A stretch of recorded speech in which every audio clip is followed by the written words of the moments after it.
Now, sometimes in an emergency, there can be some very emotional effects with some people. In an accident, something that can happen in their home, or a crime scene, and there are actually people that can help to really comfort people in times of crisis.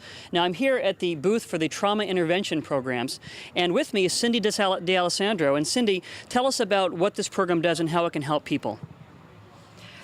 We're trained TIP volunteers, trauma intervention program. We go through 40 to 50 hours of training, and basically we're contracted with the various cities, with the sheriff's department, the fire department, and the local hospitals. So when we have a situation where possibly a loved one has passed away, there's no other family members there sometimes, or maybe there's like 20 people there.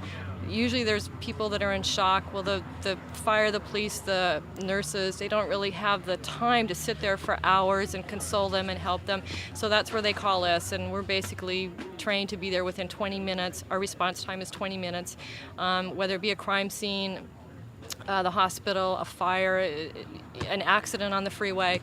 And we're there within 20 minutes and checking with whoever has called us, and then at that point we take over and sit in with the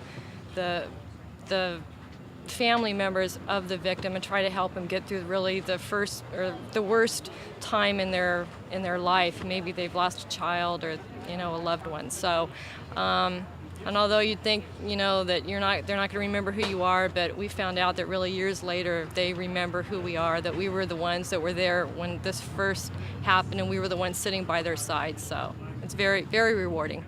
And with Cindy is Carrie Allen. And Carrie, why don't you tell us what kind of training is involved and how you can get involved in this? Okay, well, we are having a training coming up starting at the end of September, and you can go on our website, which is tipnational.org, or you can get a hold of us through various fire departments, police departments. You can go to any hospital and they'll have information on us.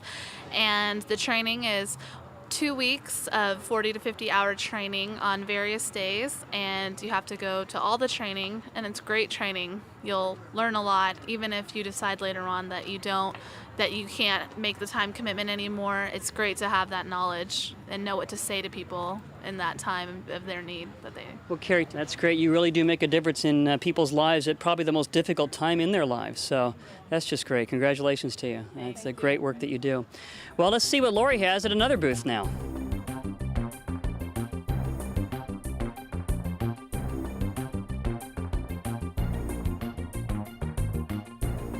All right, well, we're here with Nick Cassandras of the gas company, and he's going to tell us a little bit about some of the things we need to do regarding our gas and how to maybe turn our gas off or whatever needs to be done in the case of an emergency. Now, if there's an earthquake or any other type of disaster happening, really one of the first things we need to do right after that happens is go and check some of our utilities. How do we do that?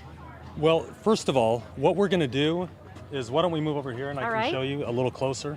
What we have, this is what we call a meter set assembly. On the meter set, there's always going to be a half-foot dial. After an earthquake, what you want to do is you want to determine that all of your gas appliances are in the off position. Once you have done that, then come out and look at your half-foot dial. If this dial is moving, that is an indication that you probably have a gas leak. Then what you're going to want to do is get some sort of wrench, adjustable wrench. Many hardware stores sell like earthquake-style wrenches, and all gas meters, whether it's in a condominium, an apartment, are going to have a tab. What you'll do is a gas valve, the way it's designed, can be turned either way. It can go left, right, or counterclockwise, clockwise, okay? So what I'm going to do is I'm going to put a wrench on here. All right. And now these are going to be a little hard to turn because we haven't had an earthquake in a long time and people have not been turning these. All right. So what I'm going to do is put a lot of pressure down, and I'm going to turn this to where that tab now is flat. Okay? All right. Now we know the gas is off to the house. So no matter what, remember flat tab Flat is off. Is off. Right.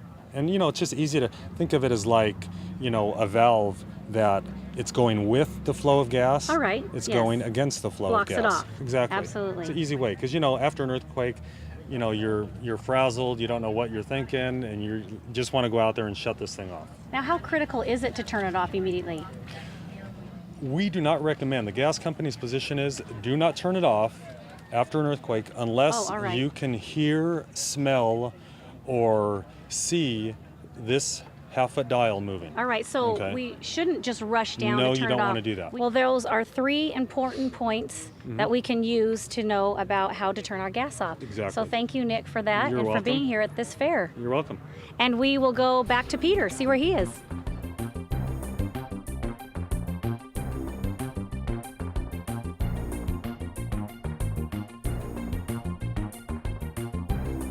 Well, we're probably at the most popular place for children here, and that's right by the fire engine. So I'm with Joe DeFort of the Orange County Fire Authority. He's a paramedic, and Captain DeFort, tell me a little bit about the engine we have behind us. Well, this is what we call a triple combination pumper.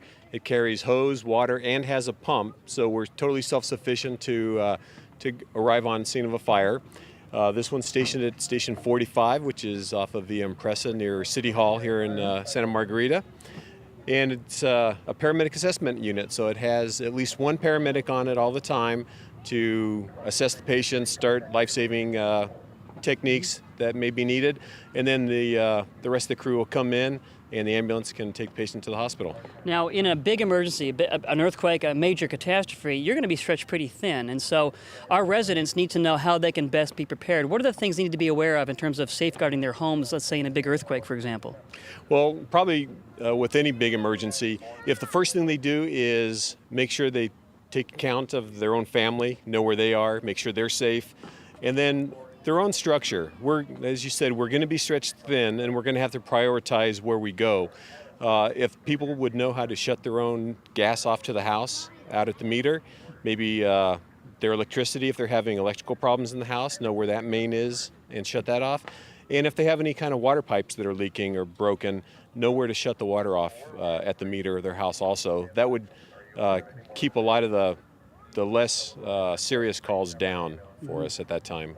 Well, we know you did a great job at the recent fires that we had here, and you really mobilized quickly. You have a plan, obviously, in a big emergency like this.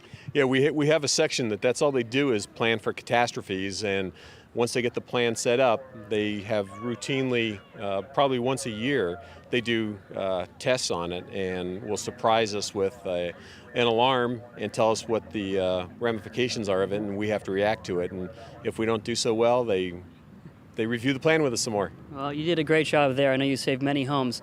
Well, I think there's been a newfound respect for your profession since the tragedy of 9/11, and it's long overdue, but we admire what you do, and we're really glad to have you in the neighborhood. Thank you for joining us. All right, we appreciate it, and anybody out there that's interested in firefighting as a profession, they can contact any fire department or any fire station, and they'll be happy to give them some information on that. That's great. Thank you. Thank you.